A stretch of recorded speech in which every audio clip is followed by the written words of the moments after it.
Municipal ఎన్నికల్లో Congress party కృత్రిమ విజయాన్ని సాధించిందని, నైతిక విజయం బీజేపీదేనని బీజేఎల్పీ నేత ఎమ్మెల్యే ఏలేటి మహేశ్వరరెడ్డి అన్నారు. నిర్మల్ జిల్లా కేంద్రంలోని ఎమ్మెల్యే క్యాంపు కార్యాలయంలో ఏర్పాటు చేసిన విలేకరుల సమావేశంలో ఆయన మాట్లాడారు.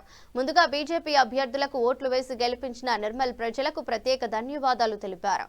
గత మున్సిపల్ ఎన్నికల్లో ఒక సీటుతో ప్రారంభమైన భారతీయ జనతా పార్టీ ఈ ఎన్నికల్లో 13 సీట్లు కైవసం చేసుకుందన్నారు.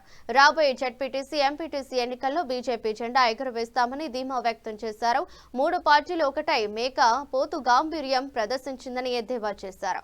కాంగ్రెస్, బీఆర్ఎస్, ఎంఐఎం 3 పార్టీలు కలిసి ఎన్నికల్లో పోటీ చేసి 27,000 ఓట్లు సాధిస్తే కేవలం బీజేపీ 20,335 ఓట్లు సాధించిందన్నారు. మైనారిటీ ఓటు బ్యాంకుతోనే కాంగ్రెస్ పార్టీ గెలుపొందిందన్నారు. ఈ కార్యక్రమంలో మాజీ ఎమ్మెల్యే నల్ల ఇంద్రకరణ్ రెడ్డి, సీనియర్ నాయకులు రావుల రామ్నాథ్, శనిగరపు చిన్నయ్య, నారాయణ రెడ్డి, కూనా శివకుమార్, సాదం అరవింద్ తో పాటు నూతనంగా ఎన్నికైన కౌన్సిలర్లు తదితరులు పాల్గొన్నారు. అందరికీ నమస్కారం. ఈరోజు మున్సిపల్ ఎన్నికల అంశంలో తెలంగాణ రాష్ట్రంలో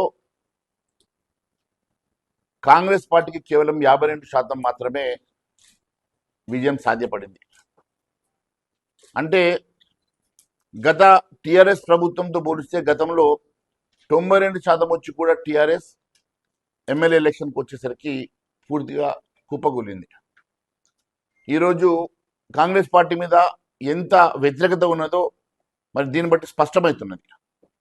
కాంగ్రెస్ పార్టీ అధికారంలో ఉండి 2 సంవత్సరాలు కూడా పూర్తి కాకుండా దాదాపుగా 48% యాంటీ ఇన్కంబెన్సీ, కేవలం 52%తో విజయాన్ని వాళ్ళు గొప్పలు చెప్పుకునే ప్రయత్నం చేస్తూ ఉన్నారంటే ఇది కాంగ్రెస్ పార్టీ మేకపోతు గాంభీర్యం తప్ప ఇంకొకటి లేదు.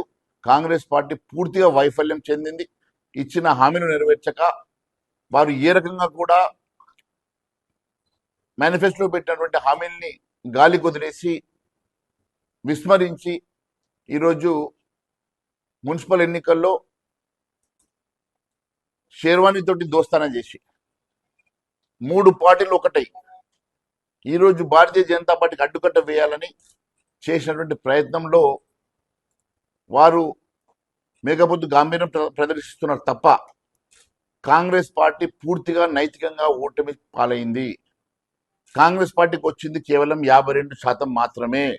అంటే ఈ రాష్ట్రంలో కాంగ్రెస్ పార్టీ యాంటీ ఇన్కంబెన్సీ 2 సంవత్సరాల లోపలనే పెద్ద ఎత్తున కాంగ్రెస్ పార్టీపై యాంటీ ఇన్కంబెన్సీ వచ్చిందనేది స్పష్టమవుతున్నది. నేను మున్సిపల్ ఎన్నికలు పెట్టిన రోజు నుంచి చెప్తా ఉన్నాను, కేవలం మైనార్టీ ఓట్లను మైనార్టీ ఓట్లపై ఆధారపడి మాత్రమే కాంగ్రెస్ పార్టీ మున్సిపల్ ఎన్నికల్లోకి వెళ్తా ఉన్నది. ఈ ఎన్నికల్ని చూపించి రేపు లోకల్ బాడీ ఎన్నికల వైపు వెళ్ళాలన్న ఆలోచన చేస్తూ ఉన్నది.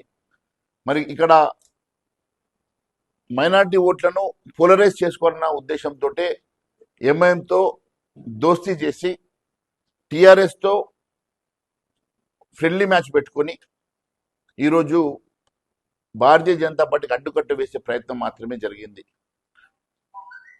నేను ఈరోజు స్పష్టంగా చెప్తా ఉన్నాను, మీరు రాష్ట్ర వ్యాప్తంగా అనాలిసిస్ చేస్తే కాంగ్రెస్ పార్టీ ఎక్కడ కూడా ఈరోజు కార్పొరేషన్ ఎన్నికల్లో 2 చోట్ల, ఒక చోట హంగ్ వచ్చింది, ఒక చోట భారతీయ జనతా పార్టీ గెలిచింది. అనేక చోట్ల 30 చోట్ల టీఆర్ఎస్ గెలిస్తే 30 చోట్ల హంగ్ వచ్చింది.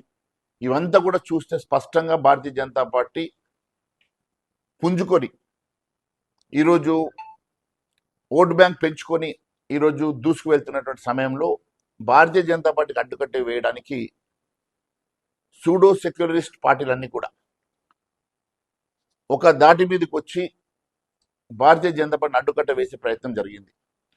యావత్ ముస్లిం మైనార్టీ సోదరులందరూ భారతీయ జనతా పార్టీ గెలవకుండా వాళ్ళంతా కూడా పోలరైజ్ అయి కాంగ్రెస్ పార్టీకి ఓటేశారు. మీరు ఈరోజు నిర్మల్లో చూద్దాం, నిర్మల్లో కూడా చాలా స్పష్టంగా భారతీయ జనతా పార్టీకి 20,300 ఓట్లు వచ్చినాయి. నేను ముందుగా భారతీయ జనతా పార్టీని ఆశీర్వదించిన నిర్మల్ పట్టణ ప్రజలకి హృదయపూర్వక ధన్యవాదాలు తెలియజేస్తా ఉన్నాను. నిర్మల్ పట్టణంలో భారతీయ జనతా పార్టీకి 20,300 35 మంది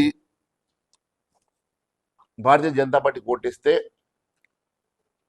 మరి ఎంఐఎం, కాంగ్రెస్, బీఆర్ఎస్ కలిసి బూటకపు ఎన్నికల్లో